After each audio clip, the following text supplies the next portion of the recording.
Hello, and welcome to our presentation. Have you ever felt like your personal information isn't safe when you put it online? This presentation will go through and inform you on staying protected when it comes to online privacy. Here are several key themes of our presentation. You can select one to find more information.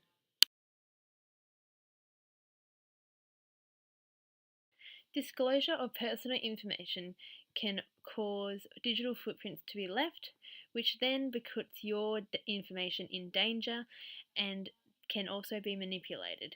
These are concerns that everyone should be aware of. An article by Annika Bernstrom discusses how manipulation of personal information causes users to mistrust the internet and internet applications that they use. These can include email, online shopping, or internet searches. It also investigates how privacy concerns are recognized in different online settings and also discovers how the different internet experiences, gender, age, and political orientation further the understanding of the concerns that are within different digital technologies. People don't understand how digital footprints can be left so easily when putting personal information out there. Digital footprints can be left so easily when shopping online or searching on the internet. Say if you're searching something on the internet or shopping online and then go onto something like Facebook or another social media, sometimes on the right and left hand sides of the page, the things you were just searching or shopping for come up. These are digital footprints. The internet remembers what you have searched previously.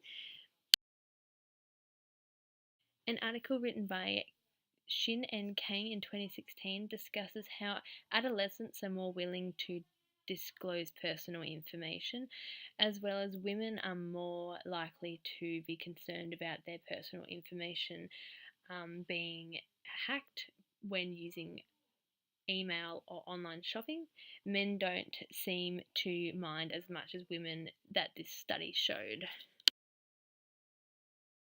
A study by Annika Bernstrom discussed how different types of digital technology concern different types of people when it comes to online privacy.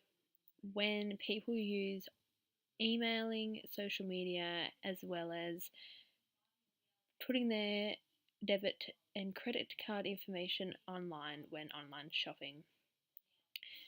The results of this study showed that a lot of people were very concerned when using debit cards, not so much concerned when it came to email handling and social networks.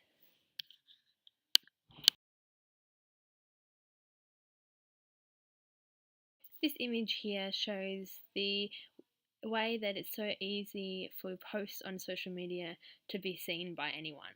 Even if you think that your online settings are private, a lot of the time there's loopholes and your things that you share and post are normally seen by a lot more people than you intend.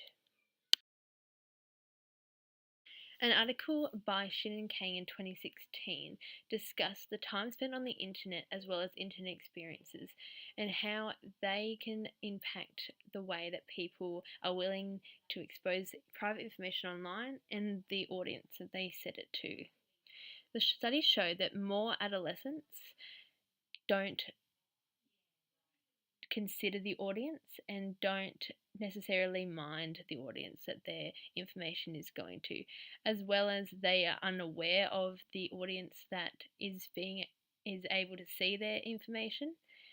This is an important fact to know to educate the kids and young people when using digital technology to make sure that they know who is able to see their information or posts. So who can actually see your information and social media posts? Have you ever posted something on social media that you thought would be private just for your friends to see? Some things on social media can be seen by others. And also, personal information should not be shared with any friends or family members. This includes passwords, because then information can be changed. Also, privacy settings can be changed, which means your audience could be largened.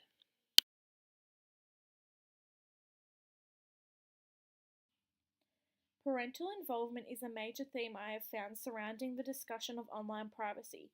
Bromwell and Peischel explain that online social networking sites have become very popular during the last decade. A study was conducted by Won-Sun Shin, assistant professor at Wee Kim Wee School of Communication and Information in 2016. The study explores parents' opinions and feelings about their children aged between 7 and 12 online internet use. The study also explores how much knowledge parents have regarding their children's online activities and additionally how they manage their children's internet use. The study conducted by Shin highlights that parents find monitoring their children's online activities not easy due to how advanced their children are when it comes to technology. Shin adds that parents are actively encouraged to be supervising and monitoring their children's online lives. There are many concerns regarding internet usage of children, including accessing inappropriate content, online privacy, bullying and abuse, along with addiction. With the constant evolution of technology, it has become a lot harder for parents to monitor their children's online activities when internet access has become so much more mobile and private with the use of handheld devices. Shin's study explores the idea of parental mediation.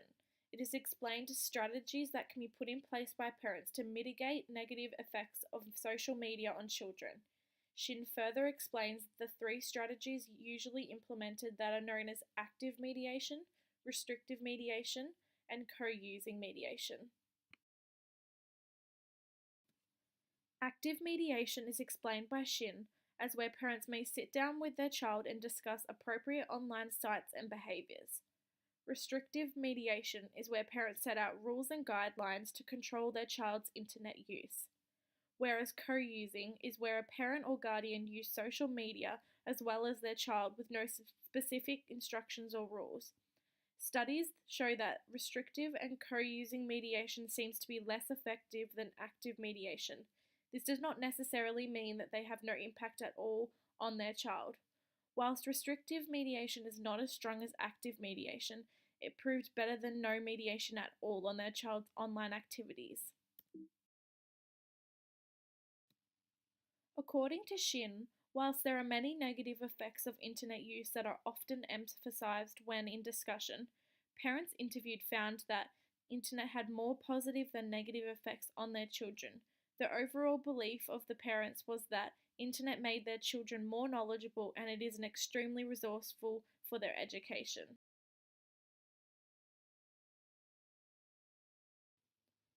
An ongoing concern of online use is about privacy settings. According to Al-Jahoni, Blinko, and Nisbet, as of August 2016, there are approximately 2.34 billion social network users globally. Research found by them show that while social networking sites are considered beneficial in some ways, privacy is an ongoing major concern for online users. In addition to this, social networking sites ask users to reveal a lot of personal information about themselves, such as hometown and place of education, therefore can serve as a privacy issue. The survey ran from January 2016 until March of that year. 415 people completed the survey, where only 14 of those questioned didn't have any form of social networking site. The question, "Is privacy of your personal information a concern to you?" was asked to the participants. The results reflected that there was an overall mistrust of the social networking sites in regard to storing and protecting online users' privacy. 66.3% of the participants answered that the providers did not trust their social network providers with their personal information. A suggestion made in the article to prevent your personal information from reaching further than you anticipate is to partially fake your identity online, for example, using a fake name. Further research showed that 39.8% of Instagram users uploaded photos with their location, and 59.6% of users included their personal contact information in their profile. Due to users lacking to read the fine detailed policies of many sites, people tend to assume the sites will protect their personal information without knowing the full story. Some sites make it very clear that they have the right to pass on and reproduce information, including images, videos, and graphics belonging to site users. To conclude, majority of social networking sites have their own policies and rules regarding users' personal information and will make their own decisions about these. Users are being put at risk by agreeing to conditions that have not fully been explained, therefore putting them at risk of strangers accessing their personal information.